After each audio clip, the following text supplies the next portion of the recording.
Kitchen Top Tricks. ආයුබෝවන් සුබ දවසක්. කිචන් ටොප් ට්‍රික්ස් වෙත ඉතාමත් ආදරෙන් ඔයා පිළිගන්නවා. ඉතින් ඔන්න අද මං ඔයාට අරන් ආවා නිවසේදී ඉතාමත් සරලව පහසුවෙන් හදාගන්න පුළුවන් vegetable rice එකක් හදාගන්න විදිය. ඉතින් මේ රයිස් එකේ තියෙන විශේෂත්වය තමයි අපි රසකාරක මොකුත් භාවිතා කරන්නේ නැතුව නිවසේදීම ඉතාමත් සරලව ඔයාගේ උත්සව අවස්ථාවකට ඒ වගේම විශේෂ අමුත් එක්කෙන වෙලාවකට ඔයාට ඉක්මනින්ම හදලා දෙන්න පුළුවන් රසවත් රෙසිපි එකක්. අපි එහෙනම් බලමු මේ රයිස් එක හදාගන්න මොනවාද අවශ්‍ය වෙන්නේ කියලා. පොඩියට කපාගත්ත ගෝවා ටිකක් අරන් තියෙනවා. ඒ වගේම ලීක්ස් ටිකක් අරන් තියෙනවා. බීලුණු ගෙඩියක් කපලා අරන් තියෙනවා. රම්පේ කරපිංචා ඕනේ කරනවා. ඒ වගේම කොටු හැඩයට කැරට් ටිකක් කපලා අරගෙන තියෙනවා. ඉඟුරු ටිකක් චොප් කරලා අරගෙන තියෙනවා. සුදු ලුණු ටිකක් චොප් කරලා අරගෙන තියෙනවා. ඒ වගේම රයිස් එක හදන්න මම අරන් තියෙනවා මෙතන බාස්මති සහල් කෝප්ප 2කමාරක්. ලුණු ටිකක් අරගෙන තියෙනවා. ගම්බිරිස් ටිකක් අරන් තියෙනවා. ඇස්රා මාගරින් මේස හැඳි 2ක්. ඒ වගේම පොල් තෙල් ටිකකුත් අපිට ඕනේ කරනවා. රයිස් එක හදාගන්න මම පෑන් එකක් ලිපේ තියලා ඒකට පොල් තෙල් ටිකක් එකතු කරගන්නවා.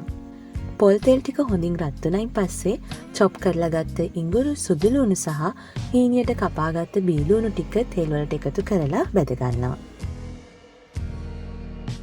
ඉඟුරු සුදු ලුණු බැදීගෙන එනකොට පොඩියට කපාගත්ත රම්පේ සහ කරපිංචා ටිකත් මම එකතු කරගන්නවා.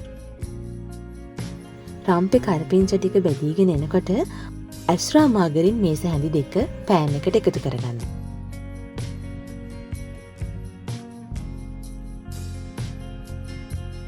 ඇස්රා මාගරින් ටික පෑන් එකේ දියවුණයින් පස්සේ මම පොඩියට කපාගත්ත ගෝවා ටික සහ කැරට් ටික පෑන් එකට එකතු කරලා මෙන්න මේ විදිහට බැද ගන්නවා.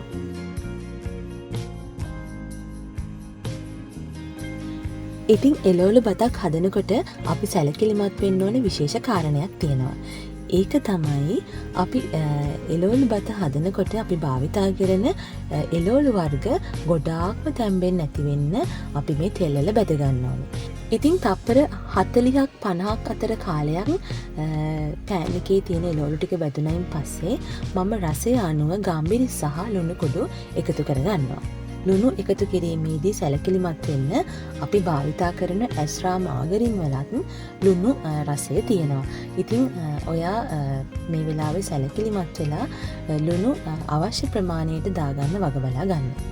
ඉතින් ලුණු සහ ගම්බිරිස් නැවතත් හොඳින් මිශ්‍රණය කලවම් කළයින් පස්සේ අන්තිමටම තමයි සිහින්න දිගටියට කපාගත්ත ලීක්ස් ටික එකතු කරගන්නේ.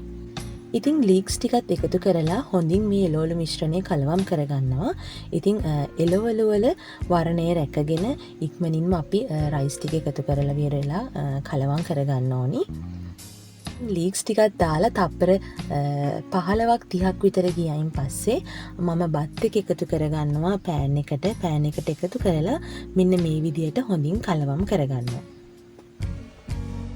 ඉතින් මේ රයිස් එක සාමාන්‍යයෙන් චිකන් කරි එකක්, චිලි පේස්ට් එකක්, චොප්සියක් එක්ක රසට හදලා කන්න පුළුවන් vegetable rice recipe එකක්. ඉතින් try කරලා බලන්න කියලා ඔයාලට ගොඩක් ආදරෙන් මතක් කරනවා. ඉතින් මේ රයිස් එක නිකන්ම කන්න පුළුවන් කියලා මම ඔයාලට බොරු කියන්න ඕනේ නැහැ. ඉතින් මේ සාමාන්‍යයෙන් මේ රයිස් එක ගැලපෙන්නේ උත්සව අවස්ථාවකට ඔයාගේ කෑම මේසේ ගොඩක් වර්ණවත් කරගන්න පුළුවන් රයිස් එකක්. ඉතින් ව්‍යංජන කිහිපයක් එක්ක මේ රයිස් එකේ රස උද්දීපනය කරලා ඔයාට රසවත්ව කන්න පුළුවන් රයිස් එකක් මේක. ඉතින් ඔයාගේ උත්සව අවස්ථාවකට ගොඩාක්ම සූටබල් වෙයි කියලා හිතලා තමයි මේ රයිස් රෙසිපි එක මම ඔයාට අරගෙන ආවේ. ඉතින් කිචන් টොප් ට්‍රික්ස් එක එකතු වෙලා ඉන්න ඔයාට ගොඩාක්ම ස්තුතියි. ඔයාට තාමත් channel එක subscribe කරන්න බැරි වුණා නම් subscribe කරලා ඒ ළඟම තියෙන bell icon එකත් click කරන්න කියලා ගොඩක් ආදරෙන් මතක් කරනවා. ඉතින් මගේ වීඩියෝ එකට like කරන්න, comment කරන්න, share කරන්න කියලා ගොඩක් ආදරෙන් මතක් කරනවා. ඉතින් මේ වගේ රසවත් රෙසිපි එකක් සමගින් හමු වීමේ බලාපොරොත්තුවෙන් සමුගන්නම්. ඔයාට සුබ දවසක්.